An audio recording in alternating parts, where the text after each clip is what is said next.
Yo, what's going on, fellas? Let's go ahead and dive right into the tip. We're going to be talking about red zone and how I go about scoring in the red zone pretty frequently when it comes to running this Y off trips Pats, or also known as the U trips formation. Now, the play that I use a lot is going to be the wide receiver screen. Now, the wide receiver screen is something that I do quite a bit when I'm running this formation, and it's because it gives me the ability to score in the red zone, and a lot of people just don't expect it and they don't see it coming. So let me just kind of walk you through how this works. A lot of people in the red zone, they either go cover one, cover zero, or cover two. Every once in a while, you'll see cover three, but for the most part, you're generally going to see cover two, or cover one, or cover zero, just from my experience. Now, if you guys see otherwise, maybe you're playing different people than I am. But let's just kind of walk you through how this works, right? So, first and foremost, we're going to take a look at Overstorm Brave, nickel normal. A lot of people do like going to this formation, so it's really good run defense. It brings pressure, and then you've got pretty sticky coverage with it being a cover zero, and everything's real quick, so it's hard to beat things, off the line deep, things like that. So a lot of people shade underneath. So I go to this wide receiver screen, and the thing that I really like about it is if I think they're in a cover zero, I can move my tight end or my slot receiver over out of this formation, and you see, like, I can manually move him. Now, like, he didn't move right there, like the safety didn't move, so that tells me it's not a cover one. But if I move this slot receiver over, then you can see how he goes on an actual route. But now I know it's man coverage. And what you'll see happen here is we have the ability to just throw that, and it kind of glitches out the defenders, right? And I'll go ahead, and I'm going to show this to you in game as well, just so you can see it's not a practice mode thing. But as you see, the tight end that's on the line of scrimmage, he runs out, kicks out the blocker, or he kicks out the corner that's on him.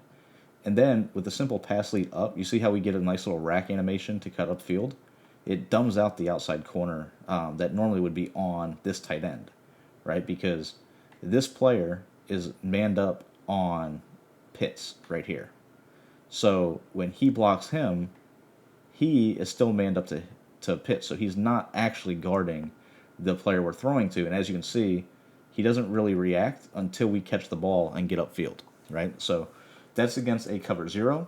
I'll show it to you again against a cover or cover one, and then we'll go ahead and get into, I don't know what just happened. We'll get into a cover two and cover three. Just kind of walk you through all the covered shells you normally are going to see. I know some people run cover four, but they're, I don't know. You don't normally get stopped against that, in my opinion. So let's go cover one hole, right? So same thing here. I can motion this guy over, and now you see how he follows. That just tells me it's cover one. But as you'll see right here, it's going to be the same thing. We just pass lead up. If I get a rack animation and I don't get that like little stutter step animation that you see right there, I'll be able to go ahead and just walk into the end zone pretty easily. All right, so we'll do the same thing.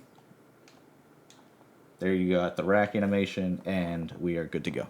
I mean, it's extremely easy to do, and once again, it's not something that a lot of people see coming, right? Most people are not throwing wide receiver screens out here, but because of how the game is programmed, especially against man coverage, you see it's just very easy to get scores this way. And in an area where a lot of people are struggling is the red zone. This is not an offense that's going to run into that. All right, so that was cover one. Let's go ahead go to a Tampa 2.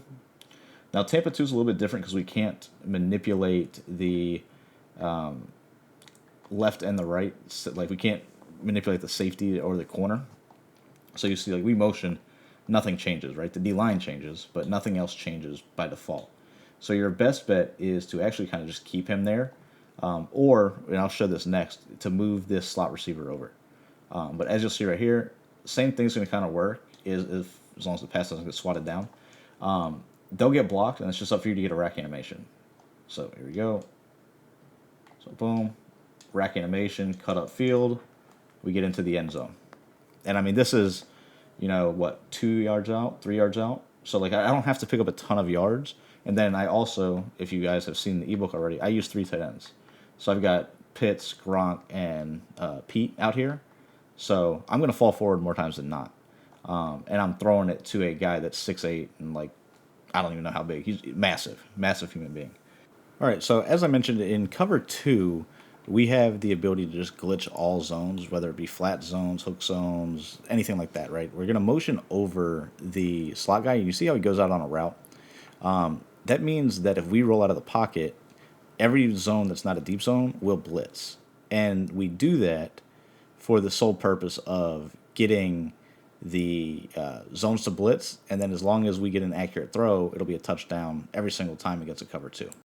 Now, I wanted to go ahead and show you guys some game clips from this morning, and this is basically just me showing exactly what I broke down, right? This guy is in cover one, he's in cover three also, so here I think he's actually in cover three, and I'm running the screen, and you see we get the kick out block, we get a walk-in easy score.